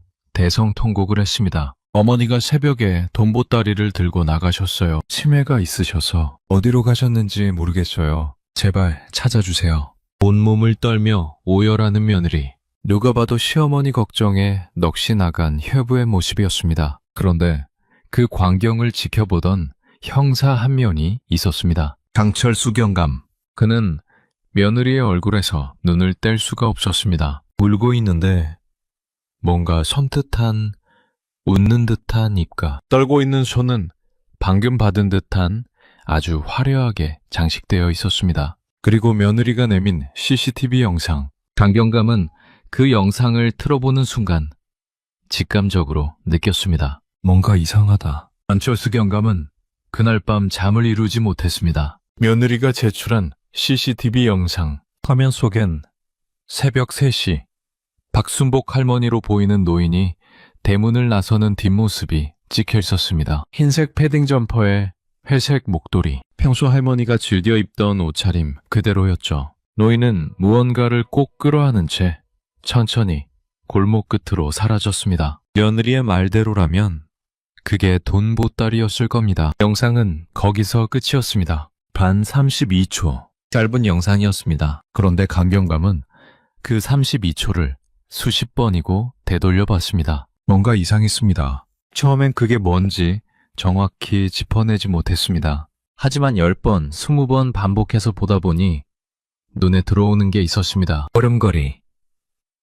그것이었습니다. 강경감은 실종 전 박할머니의 생활 패턴을 조사하면서 중요한 사실을 알게 됐습니다. 할머니는 퇴행성 관절염을 앓고 있었습니다. 무릎 연골이 거의 닳아 없어진 상태. 그래서 걸을 때 양발이 바깥으로 벌어지는 전형적인 팔자걸음을 걸었습니다. 계단을 오를 땐 반드시 난간을 잡아야 했고 빠르게 걷는 것 자체가 불가능했죠. 이웃 주민들도 이를 기억하고 있었습니다. 할머니요? 걸을 때 뒤뚱뒤뚱 오리처럼 걸으셨어요. 워낙 무릎이 안 좋으셔서. 그런데 영상 속 노인의 걸음걸이는 달랐습니다. 두 발이 일직선으로 앞을 향하고 있었습니다. 보폭도 일정했습니다. 마치 모델이 런웨이를 걷듯 반듯하고 정확한 걸음. 72살. 무릎 연골이 다른 노인의 걸음이 아니었습니다. 강경감은 영상을 일시 정지하고 화면을 확대했습니다. 그리고 또 한 가지 이상한 점을 발견했습니다. 발. 노인의 발이었습니다. 영상 속 노인은 맨발이었습니다. 아니, 정확히 말하면 흰 양말만 신고 있었습니다. 영하 15도의 한겨울 새벽. 땅박엔 눈이 쌓여 있었고 체감 온도는 영하 20도에 육박했습니다. 그런 날씨에 신발도 신지 않고 집을 나섰다고요. 아무리 치매가 있다 해도 이건 상식 밖의 일이었습니다. 며느리의 주장은 이랬습니다. 어머니가 치매 때문에 판단력이 흐려지셨어요. 돈을 챙기는 건 본능적으로 하셨지만 신발 신는 건 깜빡하신 거죠. 하지만 강경감은 고개를 저었습니다. 돈 보따리를 챙길 정도의 판단력이 있었다면, 목도리를 두를 정도로 추위를 인지했다면 왜 신발만 깜빡했을까요? 그것도 영하 15도 한파에. 말이 되지 않았습니다. 의문은 여기서 끝이 아니었습니다. 환경감은 주변 CCTV를 추가로 확보해 분석했습니다. 평창동 일대의 편의점, 약국, 버스 정류장, 아파트 단지 CCTV 수십 곳을 뒤졌습니다. 그런데 이상한 일이 벌어졌습니다. 그 노인의 모습이 어디에도 없었습니다. 집 앞 골목을 빠져나간 뒤 흔적이 완전히 사라진 겁니다. 3개월 새벽, 신발도 없이 걸어나간 72살 노인이 100m도 채 안 되는 거리를 벗어나자마자 연기처럼 증발해버렸습니다. 길가 CCTV에도 없었습니다. 편의점 앞에도 없었습니다. 택시를 탄 기록도, 버스를 탄 흔적도 없었습니다. 사람이 그냥 사라질 수 있을까요? 강경감은 수사 노트에 3가지 의문점을 적어 내려갔습니다. 첫째, 무릎 관절염 환자의 걸음걸이가 왜 이렇게 반듯한가? 둘째, 돈은 챙기면서 신발은 왜 신지 않았나? 셋째, 집을 나선 노인의 흔적이 왜 단 한 건도 발견되지 않는가? 그는 조심스럽게 가설을 세웠습니다. 영상 속 인물이 박순복 할머니가 아닐 수도 있다. 누군가 할머니의 옷을 입고 일부러 집을 나서는 장면을 연출한 것은 아닐까? 하지만 증거가 없었습니다. 의심만으로는 수사를 진행할 수 없었죠. 당시 강철수 경감의 증언입니다. 할머니는 무릎이 안 좋아 팔자걸음을 걸으셨는데 영상 속 인물은 너무나 반듯하게 걷고 있었습니다. 그때부터 이상했어요. 그런데 결정적인 물증이 없었습니다. 아무리 의심스러워도 CCTV 한 장면만으로는 뭘 할 수가 없었죠. 수사는 난관에 부딪혔습니다. 영상 속 노인이 할머니가 아니라는 것을 증명할 방법이 없었습니다. 며느리는 매일같이 경찰서를 찾아와 울며 시어머니를 찾아달라고 호소했습니다. 제발 우리 어머니 좀 찾아주세요. 저 없이 어디서 어떻게 사시는지 너무 걱정돼요. 눈물을 뚝뚝 흘리며 매달리는 며느리. 휴르부의 모습 그 자체였습니다. 하지만 강경감은 그녀를 볼 때마다 등골이 서늘해지는 느낌을 지울 수 없었습니다. 저 눈물은 진짜일까? 저 울음 뒤에 숨겨진 진심은 무엇일까? 그는 며느리에 대해 조금 더 파헤쳐 보기로 했습니다. 그리고 곧 충격적인 사실을 마주하게 됩니다. 동네방네 흡으로 소문났던 그녀. 그 가면 뒤엔 전혀 다른 얼굴이 숨어 있었습니다. 장철수 경감은 수사의 범위를 넓혔습니다. 며느리 주변 인물들을 하나하나 찾아가 탐문을 시작한 겁니다. 백화점 직원, 이웃 주민, 할머니의 오랜 지인들, 닥치는 대로 만나고 또 만났습니다. 그러자 놀라운 증언들이 쏟아져 나왔습니다. 큐브, 헌신적인 며느리, 세간의 평가와는 전혀 다른 이야기들이었습니다. 평창동 인근 백화점 명품관, 지영은 그곳의 VVIP 고객이었습니다. 매장 직원들은 그녀를 또렷이 기억하고 있었습니다. 그분이요? 한 달에 서너 번은 오셨어요. 한 번 오시면 1,000만 원어치는 기본으로 사가셨죠. 샤넬 클래식백, 에르메스 스카프, 까르띠에 시계, 신상품이 나오면 무조건 사셨어요. 없는 게 없었죠. 직원은 당시를 떠올리며 말을 이었습니다. 근데 이상한 게 있었어요. 그렇게 비싼 물건을 사면서도 항상 현금이었거든요. 카드는 절대 안 쓰시고 두툼한 현금 봉투를 가방에서 꺼내셨는데 어디서 그런 돈이 나오나 궁금했죠. 그 돈은 어디서 났을까요? 며느리 지영은 전업주부였습니다. 결혼 전에도 특별한 직업이 없었고 결혼 후에는 줄곧 집안일만 했습니다. 남편인 아들은 작은 무역회사를 운영했지만 사업이 잘 되는 편은 아니었습니다. 수입보다 지출이 많아 늘 적자에 허덕이는 상황이었죠. 그렇다면 그 돈의 출처는 하나였습니다. 시어머니 박순복 할머니, 이웃 주민의 증언입니다. 며느리가 할머니한테 손 벌리는 건 동네에서 유명했어요. 처음엔 생활비 명목으로 시작했는데 금액이 점점 커지더라고요. 나중엔 아예 통장을 맡겨달라고 했대요. 할머니가 단호하게 거절하니까 그때부터 사이가 삐걱거리기 시작했다더군요. 또 다른 이웃의 말입니다. 한 번은 그 집 앞을 지나가는데 며느리가 할머니한테 소리 지르는 게 들리더라고요. 시어머니가 며느리한테 돈 좀 쓰면 어떠냐. 어차피 돌아가시면 다 우리 거 아니냐고요. 그 말 듣고 소름이 쫙 돋았어요. 칼부라던 사람 입에서 어떻게 저런 말이 나오나 싶어서요. 트르브에 가면 뒤엔 끝없는 탐욕이 숨어 있었습니다. 그리고 그 탐욕은 점점 더 노골적으로 드러나기 시작했습니다. 은행 직원 최미경 씨의 지문은 더욱 충격적이었습니다. 실종 다음 날이었어요. 아침 9시 정각. 은행 문이 열리자마자 며느리가 뛰어들어왔어요. 문 앞에서 기다리고 있다가 달려온 거죠. 손에 뭔가를 꼭 쥐고 있었는데 할머니, 인감도장이었어요. 며느리는 숨을 헐떡이며 카운터로 다가왔습니다. 얼굴엔 땀이 송골송골 맺혀 있었고 눈빛은 초조함으로 가득했습니다. 시어머니, 대여금고 열어주세요. 급해요. 최 씨가 차분하게 물었습니다. 본인이 오셔야 하는데요. 할머니는 어디 계세요? 어머니가 치매라서 제가 대신 왔다고요. 빨리 안 열어? 목소리가 날카로워졌습니다. 죄송하지만 규정상 본인 확인 없이는 불가능합니다. 그 순간 며느리의 얼굴이 시뻘겋게 달아올랐습니다. 그녀는 카운터를 손바닥으로 세게 내리쳤습니다. 쾅! 은행 안이 조용해졌습니다. 고객들이 일제히 그쪽을 바라봤습니다. 뭐? 규정? 내가 누군지 알아? 시어머니 실종 신고도 내가 했다고. 최미경 씨가 끝까지 거절하자 믿을 수 없는 일이 벌어졌습니다. 며느리가 최 씨의 얼굴에 침을 뱉은 겁니다. 두고 봐, 그 금고. 내가 반드시 열 거야. 그 말을 남기고 며느리는 은행을 나갔습니다. 최미경 씨는 그 순간을 떠올리며 고개를 저었습니다. 어머니가 실종됐다면서 경찰서에서 울고불고 했다면서요? 근데 제일 먼저 한 일이 금고 열겠다고 악을 쓴 거예요. 시어머니 찾을 생각은 안 하고요. 이상하지 않아요?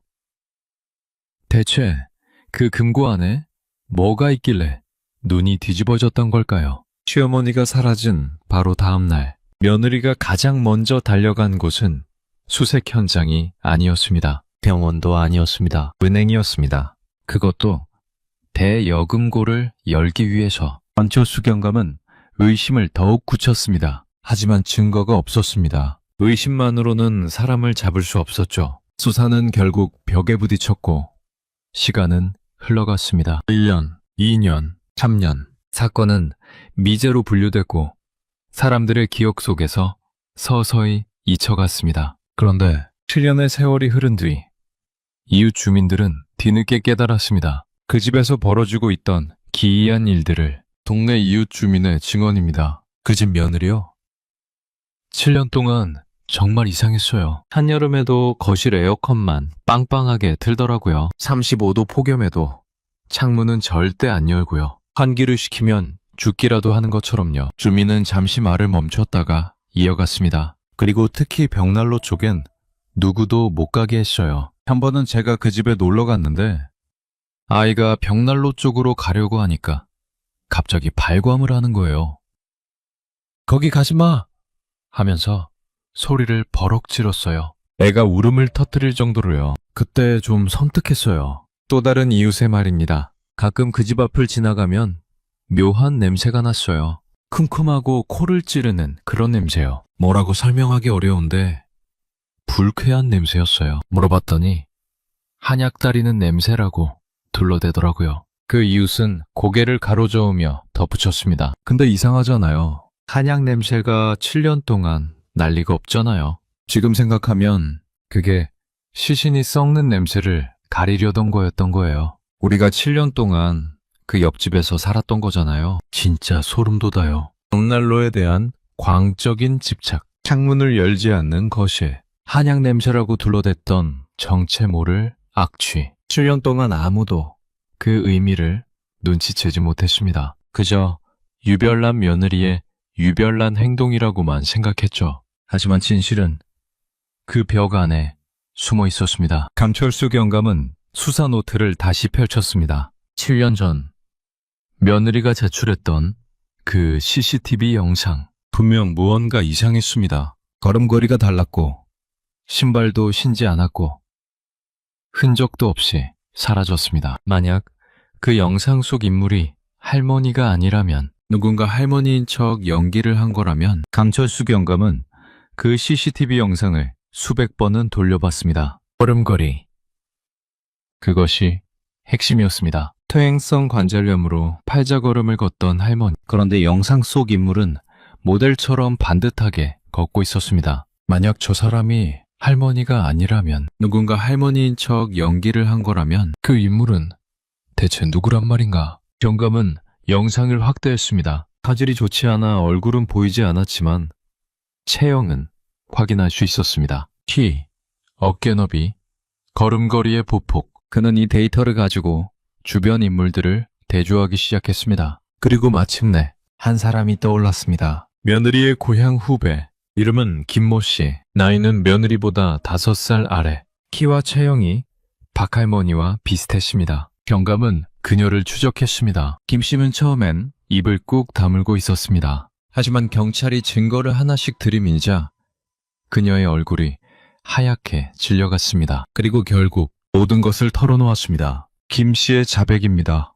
언니가, 지영 언니가 부탁했어요. 돈을 줄 테니까 할머니 옷을 입고 집 앞을 걸어 나가 달라고요. 이유는 묻지 말라고 했어요. 그냥 걸어 나가기만 하면 된다고. 500만 원을 줬어요. 영감이 물었습니다. 그때 할머니는 어디 계셨나요? 김 씨의 눈동자가 흔들렸습니다. 몰라요.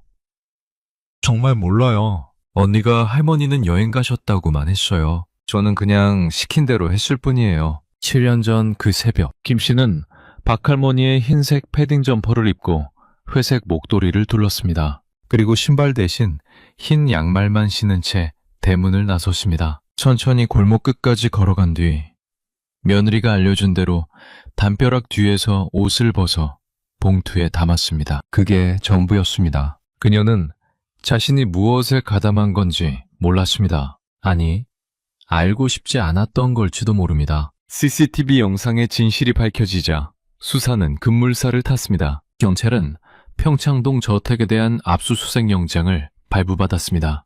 2020년 2월의 어느 추운 아침, 형사들이 저택 앞에 도착했습니다. 며느리 지영은 현관문을 열어주며 담담하게 말했습니다. 뭘 찾으시려는 건지 모르겠네요. 마음대로 하세요. 여유로운 표정이었습니다. 자신만만해 보이기까지 했죠. 하지만 형사들이 거실로 들어서는 순간 그녀의 얼굴이 굳어졌습니다. 거기는 안 돼요. 형사 한 명이 벽난로 쪽으로 다가가자 며느리가 갑자기 소리를 질렀습니다. 벽난로는 건드리지 마세요. 거긴 위험해요. 이상했습니다. 왜 벽난로만 유독 막으려 할까요? 강철수 경감의 눈빛이 날카로워졌습니다. 저 벽난로 뒤를 확인해 봅시다. 그 순간 며느리의 얼굴에서 핏기가 싹 빠졌습니다. 다리가 풀렸는지 그 자리에 주저앉았습니다. 형사들이 벽난로 내부를 살피기 시작했습니다. 그때 한 형사가 외쳤습니다. 경감님, 여기 가벽이 있습니다. 뭔가 막아놓은 것 같아요. 가벽. 벽난로 안쪽에 누군가 인위적으로 벽을 하나 더 세워놓은 겁니다. 영감은 철거 장비를 요청했습니다. 그릴이 가벽을 뚫기 시작했습니다. 콘크리트 가루가 날렸습니다. 그리고 벽이 무너지는 순간 형사들의 얼굴이 일제히 창백해졌습니다. 쿰쿰하고 퀴퀴한 냄새가 확 밀려왔습니다. 7년 동안 밀봉되어 있던 공기, 그 안엔 박순복 할머니의 미라가 서 있었습니다. 벽과 벽 사이에 똑바로 세워진 채 7년 동안 그렇게 서 있었던 겁니다. 며느리는 그 자리에서 거품을 물고 쓰러졌습니다. 체포된 며느리는 취조실에서도 끝까지 발악했습니다. 저는 죽이지 않았어요. 어머니가 스스로 들어간 거예요. 형사가 물었습니다. 스스로 벽 안에 들어갔다고요? 그리고 스스로 시멘트를 발랐다는 겁니까? 어머니가 치매셨잖아요.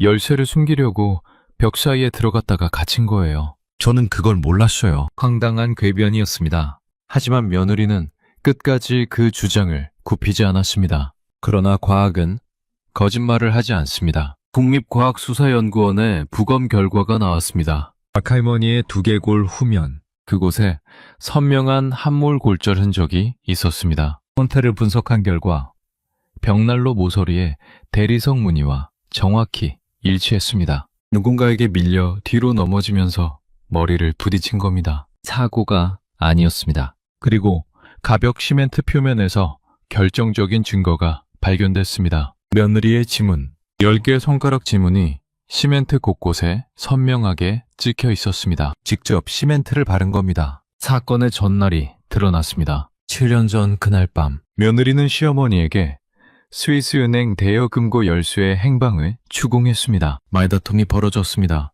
흥분한 며느리가 할머니를 밀쳤고 할머니는 뒤로 넘어지며 벽난로 모서리에 머리를 부딪혔습니다. 할머니는 그 자리에서 숨을 거뒀습니다. 공교롭게도 그 집은 당시 리모델링 중이었습니다. 거실 한쪽엔 시멘트와 벽돌이 쌓여 있었죠. 인부들이 퇴근한 늦은 밤, 며느리는 혼자서 시신을 벽난로 가벽 안쪽에 밀어넣었습니다. 그리고 직접 시멘트를 발라 봉인했습니다. 다음 날 아침, 그녀는 고향 후배를 시켜 할머니의 옷을 입고 집을 나가는 장면을 연출했습니다. 그게 CCTV에 찍힌 겁니다. 완벽한 알리바이. 아니, 완벽하다고 믿었던 알리바이. 7년 만에 산산이 무너져 내렸습니다. 하지만 이 사건은 아직 밝혀지지 않은 비밀이 하나 더 있었습니다. 며느리가 그토록 찾아 헤매던 그 열쇠. 그것은 대체 어디에 있었던 걸까요? 며느리가 7년 동안 그토록 찾아 헤맨 것. 그것은 스위스 은행 대여금고의 열쇠였습니다. 박승곡 할머니의 전 재산 200억 원. 그 돈이 보관된 금고를 열 수 있는 유일한 열쇠. 며느리는 그 열쇠를 손에 넣기 위해 시어머니를 죽였습니다. 하지만 정작 열쇠는 어디에도 없었습니다. 할머니의 방을 뒤졌습니다. 없었습니다.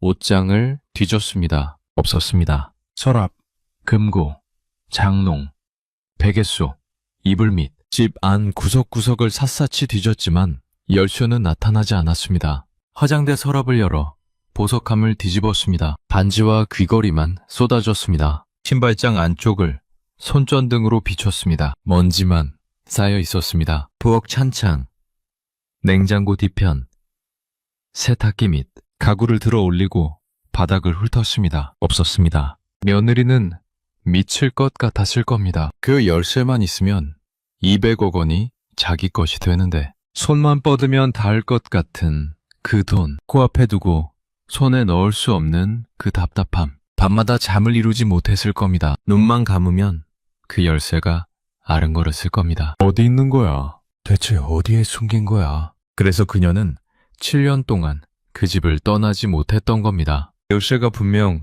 이 집 어딘가에 있을 거라고, 언젠간 찾을 수 있을 거라고, 그렇게 믿으며 7년을 버텼습니다. 매일 벽난로 앞을 지나며 시신이 봉인된 그 벽을 닦으며 이웃들이 이상한 냄새가 난다고 할 때마다 한약 냄새라고 둘러대며 그렇게 7년을 살았습니다. 그런데 열쇠는 정말 가까이에 있었습니다. 상상도 못할 만큼 가까이에. 부검이 진행되던 날, 국립과학수사연구원 부검실, 차가운 스테인리스 테이블 위에 박할머니의 유해가 놓여 있었습니다. 수년간 밀폐된 공간에서 미라가 된 시신. 피부는 가죽처럼 말라 있었고 신체 조직은 대부분 부패한 상태였습니다. 하지만 밀봉된 덕분에 뼈와 일부 장기의 형태는 남아 있었습니다. 법의관이 흉부와 복부를 정밀 검사하던 중이었습니다. 엑스레이 촬영 결과를 확인하던 법의관의 손이 멈췄습니다. 이게 뭐지?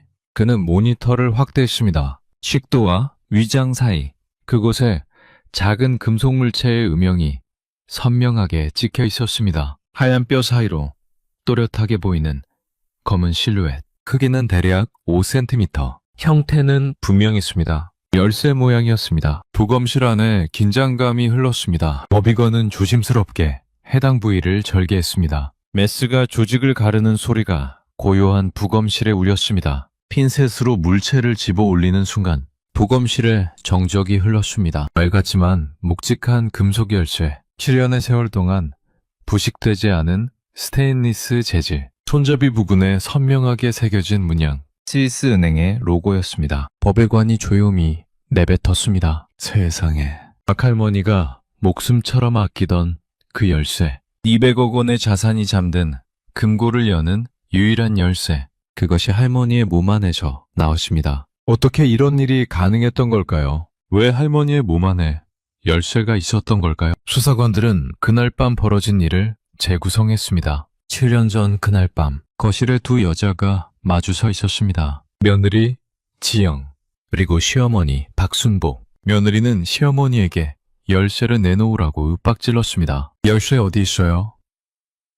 그 금고 열쇠 어디 숨겼냐고요? 할머니는 한 발 뒤로 물러섰습니다. 저는 무의식적으로 목에 걸린 무언가를 움켜쥐고 있었습니다. 작은 열쇠. 평소 할머니가 목걸이처럼 목에 걸고 다니던 그것. 내놔요.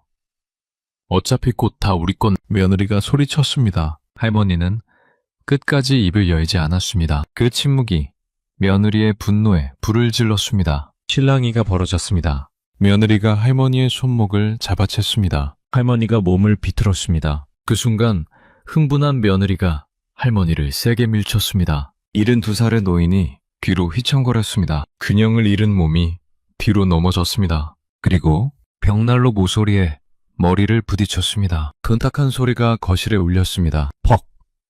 할머니는 쓰러졌습니다. 그런데 그 짧은 순간, 넘어지기 직전의 그 찰나에 할머니는 무언가를 입에 넣었습니다. 항상 목에 걸고 다니던 열쇠. 그것을 재빠르게 꺼내서 떼어내 움켜쥐었습니다. 그리고 입안으로 밀어 넣었습니다. 목구멍을 타고 넘어가는 차가운 금속의 간초. 할머니는 삼켜버린 겁니다. 죽어가는 그 순간에도 할머니는 알았던 겁니다. 이 열쇠만큼은 저 여자에게 넘겨줘서는 안 된다. 내 재산을 저 인간의 탐욕에 바칠 수는 없다. 평생을 바쳐 일군 200억 원. 그 돈으로 장학재단을 만들어 불우한 아이들을 돕겠다던 마지막 꿈. 저 여자의 명품 가방과 보석으로 낭비되게 둘 수는 없다. 그래서 삼킨 겁니다. 죽어가는 그 찰나에 마지막 남은 힘을 다해 열쇠를 지켜낸 겁니다. 법에 관해 말입니다. 열쇠가 식도 하부에서 발견됐습니다. 크기가 제법 커서 삼키기 쉽지 않았을 텐. 보통 사람이라면 구역질이 나서 뱉어냈을 겁니다. 그런데 끝까지 삼켰다는 건 상당한 고통이 따랐을 거예요. 그럼에도 삼켰다는 건 그만큼 절박했다는 뜻이겠죠. 7년 동안 며느리는 그 열쇠를 찾아 헤맸습니다. 집안 곳곳을 뒤졌습니다. 마루를 뜯어봤습니다. 정원을 파봤습니다. 혹시 땅이 묻었을까 싶어 화단을 갈아엎기도 했습니다. 하지만 열쇠는 나오지 않았습니다. 당연하죠. 열쇠는 집안 어딘가에 있지 않았습니다. 바로 그녀 곁에 있었습니다. 매일 앞을 지나쳤던 벽난로. 그 안에 봉인된 시신의 몸속에 며느리는 7년 동안 그 열쇠를 품고 있는 시어머니 곁에서 밥을 먹고 잠을 잤습니다. 아침마다 벽난로 앞에서 커피를 마셨습니다. 손님이 오면 벽난로 앞 소파에 앉혀놓고 담소를 나눴습니다. 그 모든 시간 동안 열쇠는 벽 하나를 사이에 두고 그녀의 곁에 있었습니다. 이 사실을 알았을 때 며느리는 어떤 표정을 지었을까요? 취조실에서 이 사실을 전해 들은 며느리는 한동안 멍하니 허공을 바라봤다고 합니다. 눈동자에 초점이 풀려 있었습니다. 입술이 파르르 떨렸습니다. 그러다 갑자기 피식 웃었습니다. 그 웃음이 점점 커졌습니다. 킥킥거리던 웃음이 깔깔거리는 웃음이 됐습니다. 그리고 마침내 광소가 터져 나왔습니다. 거기 있었어? 거기 있었냐고. 웃다가 울었습니다. 울다가 또 웃었습니다. 머리카락을 쥐어뜯으며 바닥을 굴렀습니다. 정신이 나간 사람처럼 강철수 경감은 취조실 유리창 너머로 그 모습을 지켜봤습니다. 저것이 탐욕의 끝이구나. 200억 원. 그 돈을 손에 넣기 위해 시어머니를 죽였습니다. 7년 동안 시신 옆에서 살았습니다. 냄새를 맡으며 벽을 닦으며 열쇠를 찾으며. 그런데 정작 열쇠는 그 시신 안에 있었습니다. 손에 넣으려 했던 것이 처음부터 손에 닿을 수 없는 곳에 있었던 겁니다. 이것이 과연 우연이었을까요? 아니면 할머니의 마지막 복수였을까요? 부검실에서 열쇠를 꺼내든 법의관이 조용히 중얼거렸습니다. 할머니가 끝까지 지킨 거네요. 죽어서도 7년. 길고 긴 시간이었습니다. 2500여일의 밤과 낮. 하지만 박할머니는 그 시간 동안 침묵 속에서 진실을 품고 있었습니다. 차가운 벽 안에서, 칠흑 같은 어둠 속에서 자신의 몸으로 열쇠를 지켜냈습니다. 며느리의 탐욕이 끝내 닿지 못하는 곳에 그렇게 할머니는 마지막까지 승리한 겁니다. 하지만 이 비극에는 또 한 명의 공범이 있었습니다. 7년 동안 아내의 범행을 알면서도 침묵했던 사람, 바로 할머니의 친아들이었습니다. 아들, 박순복 할머니의 외아들. 그는 정말 아무것도 몰랐을까요? 7년 동안 같은 집에서 살면서 아내가 벽난로 앞을 사수하는 걸 보면서 한여름에도 에어컨만 틀고 창문을 열지 않는 걸 보면서 정말 아무런 의심도 하지 않았던 걸까요? 수사가 진행되면서 충격적인 사실이 드러났습니다. 아들은 알고 있었습니다. 처음부터 모든 것을. 체포된 아들은 취조실에서 고개를 떨구며 입을 열었습니다. 그날 밤 아내가 거실에서 비명을 질렀어요. 내려가 보니까 어머니가 벽난로 앞에 쓰러져 계셨어요. 머리에서 피가 흐르고 있었어요. 형사가 물었습니다. 그래서 어떻게 했습니까? 아들은 한참 동안 대답하지 못했습니다. 두 손으로 얼굴을 감싸고 어깨를 떨었습니다. 그리고 겨우 입을 열었습니다. 아내가 그랬어요. 이미 돌아가셨으니까 경찰 부르면 우리만 손해라고. 그냥 없던 일로 하자고. 어머니 재산도 우리 거 되는 거고 아무도 모르게 처리하면 된다고. 그는 아내의 말을 따랐습니다. 친어머니의 시신을 벽 속에 가두는 것을 도왔습니다. 새벽까지 아내와 함께 시멘트를 발랐습니다. 다음 날 아침 경찰서에 가서 함께 눈물을 흘리며 실종 신고를 했습니다. 어머니가 치매가 있으셔서 새벽에 나가셨는데 돌아오지 않으세요. 연기였습니다. 처음부터 끝까지 모든 것이 연기였습니다. 강철수 경감은 아들의 얼굴을 바라보며 물었습니다. 7년 동안요. 7년 동안 어머니 시신이 그 벽 안에 있다는 걸 알면서 어떻게 그 집에서 사셨습니까? 아들은 대답하지 못했습니다. 고개를 떨구고 입술만 다시작거렸습니다. 경감이 다시 물었습니다. 매일 그 벽난로 앞을 지나가셨을 텐데요. 어머니가 거기 계신 거 알면서 어떻게 밥이 넘어갔습니까?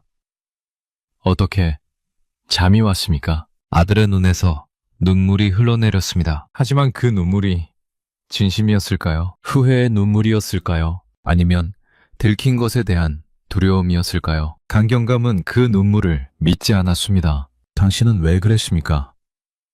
친어머니입니다. 당신을 낳아주고 길러주신 분이에요. 어떻게 그럴 수가 있습니까? 아들이 겨우 대답했습니다. 돈 때문에 그랬어요. 어머니가 전 재산을 기부하신다고 하셨을 때 솔직히 저도 화가 났어요. 그 돈이면 제 사업도 살리고 빚도 갚고 아이들 유학도 보낼 수 있는데 왜 남한테 주냐고 그 생각이 먼저 들었어요.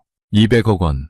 그 숫자가 아들의 눈을 멀게 했습니다. 어머니에 대한 사랑보다 어머니가 베풀어준 은혜보다 돈이 먼저였습니다. 그래서 눈을 감았습니다. 아내가 어머니를 벽 속에 가두는 것을 7년 동안 그 옆에서 아무 일 없다는 듯 살아가는 것을 모른 척했습니다. 외면했습니다. 재판이 열렸습니다. 며느리 지영, 존속 살해 및 사체 은닉죄. 검찰은 무기징역을 구형했습니다. 재판부는 징역 25년을 선고했습니다. 피고인은 재산을 노리고 72세 노인을 잔인하게 해치고 그 시신을 7년간 은닉하며 피해자의 재산을 빼돌렸습니다. 범행 동기가 극히 불량하고 반성의 기미가 보이지 않으며 범행 후 은폐를 위해 치밀한 계획을 세운 점 등을 고려하여 엄중히 처벌합니다. 아들, 존속 살해 방조 및 사체 은닉죄, 징역 15년이 선고됐습니다. 피고인은 친모의 시신이 자택 내에 은닉되어 있음을 알면서도 이를 신고하지 않고 오히려 범행 은폐에 가담했습니다. 혈육에 대한 기본적인 도리마저 저버린 행위로 엄벌이 불가피합니다. 판결문이 낭독되는 동안 며느리는 고개를 떨군 채 아무 말이 없었습니다. 아들은 방청석을 향해 고개를 돌렸습니다. 그곳엔 아무도 없었습니다. 아이들도 친척도 누구도 오지 않았습니다. 7년 동안 화려하게 살았던 부부, 평창동 저택에서 호의호식하며 누렸던 영화. 그 모든 것이 한순간에 무너져 내렸습니다. 사건이 종결된 후 강철수 경감은 평창동 저택을 다시 찾았습니다. 이미 경찰 봉인 테이프가 둘러쳐진 빈집, 낙엽이 마당에 수북이 쌓여 있었습니다. 경감은 거실로 들어갔습니다. 벽난로가 보였습니다. 가벽은 이미 철거된 상태였습니다. 텅 빈 공간, 7년 동안 박순복 할머니가 서 있던 그 자리. 경감은 한참 동안 그곳을 바라봤습니다. 할머니, 그는 조용히 중얼거렸습니다. 이제 편히 쉬세요. 박순복 할머니의 유해는 가족이 아닌 장학재단 관계자들에 의해 수습됐습니다. 생전에 할머니가 재산을 기부하려 했던 바로 그 재단. 재단 측은 할머니의 뜻을 이어받아 장례를 치렀습니다. 그리고 스위스 은행 금고에 보관되어 있던 200억 원. 그 돈은 할머니의 유언대로 장학재단에 전액 기부됐습니다. 며느리가 그토록 원했던 그 돈. 아들이 눈을 감아버린 이유였던 그 돈. 결국 그들의 손에 단 한 푼도 들어가지 않았습니다. 탐욕은 아무것도 얻지 못했습니다. 7년간의 지옥 같은 삶만 남았습니다. 매일 시신 옆에서 잠을 자고 썩어가는 냄새를 맡으며 밥을 먹고 언젠가 들킬지 모른다는 공포에 시달리며 그렇게 살았습니다. 그리고 결국 모든 것을 잃었습니다. 재산도, 자유도, 인간으로서의 존엄도 전부 다. 안철수 경감은 사건 파일을 덮으며 이렇게 말했습니다. 이 사건을 수사하면서 많은 생각을 했습니다. 사람이 어떻게 저럴 수 있을까? 어떻게 친어머니를 벽에 가두고 7년을 살 수 있을까? 답은 하나였습니다. 탐욕. 200억이라는 숫자가 그들의 눈을 멀게 했고 귀를 멀게 했고 양심을 마비시켰던 겁니다. 그는 잠시 말을 멈췄다가 이어갔습니다. 하지만 결국 진실은 드러났습니다. 7년이 걸렸지만요. 그들이 아무리 두꺼운 시멘트로 벽을 발랐어도 아무리 완벽하게 연기를 해도 진실은 결국 세상 밖으로 걸어 나왔습니다. 할머니가 입속에 품고 있던 그 열쇠처럼요. 경감은 마지막으로 덧붙였습니다. 그모를 벽에 가두고 누린 부귀 영화는 결국 악취나는 무덤일 뿐입니다. 그 벽 안에서 7년을 기다린 할머니의 마지막 메시지가 아니었을까요? 죽어서도 지켜낸 그 열쇠. 그것은 단순한 금고 열쇠가 아니었습니다. 탐욕에 눈먼 자식들에게 보내는 마지막 경고였던 겁니다. 평창동 저택은 지금 빈집으로 남아 있습니다. 아무도 그 집을 사려 하지 않습니다. 부동산 중개사들은 고개를 젓습니다. 그 집이요? 흉가예요. 누가 사겠어요? 가끔 그 집 앞을 지나가는 사람들은 걸음을 멈춥니다. 벽난로가 있던 거실 창문을 올려다봅니다. 그리고 서둘러 발걸음을 옮깁니다. 그 집에서 벌어진 일을 기억하기 때문입니다. 200억 원의 탐욕, 7년간의 침묵, 그리고 죽어서도 지켜낸 열쇠. 이 사건은 우리에게 묻습니다. 당신이라면 어땠을까요? 박순복 할머니의 200억 원은 장학재단을 통해 매년 수십 명의 학생들에게 장학금으로 지급되고 있습니다. 할머니가 꿈꿨던 대로 그녀의 마지막 소망은 결국 이루어졌습니다. 죽어서야 비로소 200억 원이라는 거대한 유산과 바꾼 천륜. 여러분은 이 비극적인 결말을 보며 어떤 생각이 드셨나요? 돈은 사람을 살리기도 하지만 때로는 가장 가까운 사람을 괴물로 만들기도 합니다. 며느리 임씨가 7년 동안 그 차가운 벽난로 옆에서 차를 마시며 탐욕을 채울 때 할머니는 죽어서도 그 열쇠를 입에 문 채 진실이 밝혀지기만을 기다리고 있었습니다. 결국 감춰진 진실은 반드시 벽을 뚫고 세상 밖으로 나오기 마련입니다. 오늘 이 사건이 우리에게 남긴 것은 단순한 공포가 아니라 소중한 사람보다 앞선 욕심이 얼마나 처참한 대가를 치르는지에 대한 경고일지도 모릅니다. 영상이 유익하셨다면 구독과 좋아요 부탁드립니다. 여러분의 관심이 진실을 알리는 큰 힘이 됩니다. 시청해주셔서 감사합니다.